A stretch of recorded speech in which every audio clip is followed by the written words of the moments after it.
Elections అప్పుడు ఎవరినైనా వేధించే యాక్టివిటీ ఇట్లాంటివి టేకప్ చేయరు, ఎందుకంటే అది ప్రభావం చూపెడుతుంది. కానీ పోసాని కృష్ణమురళిని అరెస్ట్ చేస్తేనే ప్రయోజనం అని భావించారా? ఎందుకంటే సాధారణంగా ఏ ఎలక్షన్ నిబంధనలను ఉల్లంఘిస్తే ఇట్లాంటి టైంలో అరెస్ట్ చేస్తారు. కానీ ఈ టైంలో పోసాని కృష్ణమురళిది పాత కేసుకు సంబంధించి, అది కూడా తను విమర్శలు చేసిందని ఎవడూ సమర్థించట్లేదు, అందులో డౌటే లేదు. అతన్ని అరెస్ట్ చేసి తీసుకొచ్చేటటువంటి పని ఇదంతా పొద్దునుండి రాత్రి దాకా మీడియాలో వస్తుంది కదా. అంటే ఈ ఇంపాక్ట్ ప్రయోజనం అని భావించిందా అధికార పక్షం అంటే అవును అంటున్నారు. తమకి ఓట్లేసింది జగన్ పాలనతో పాటుగా జగన్ పార్టీకి సంబంధించిన నాయకుల దూషణ పర్వంతోనే, అలాంటి వాళ్ళని అరెస్ట్ చేయలేదని వాళ్ళు ఫీల్ అవుతున్నారు విద్యావంతులు. దాంతోపాటుగా ఏది పవన్ కళ్యాణ్ ఫ్యాన్స్కి ఎక్కువ కోపం ఉంది పోసాని కృష్ణమురళిది.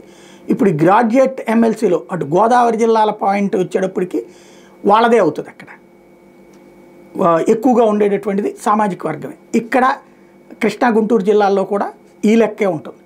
కాబట్టి ఈ టైంలో అరెస్ట్ చేయడం బెటర్ అని భావించారు. వాస్తవంగా అరెస్ట్ చేస్తే నెగిటివ్ కాకుండా పాజిటివ్ వస్తుందని భావించారు, ఎందుకంటే ధైర్యం చేసింది ప్రభుత్వం. అంటే ఇది జరగాలని ప్రజలు కోరుకుంటున్నారు ఓటర్లు అని అనుకుందా అంటే అవునన్న సంకేతమే కనబడుతుంది.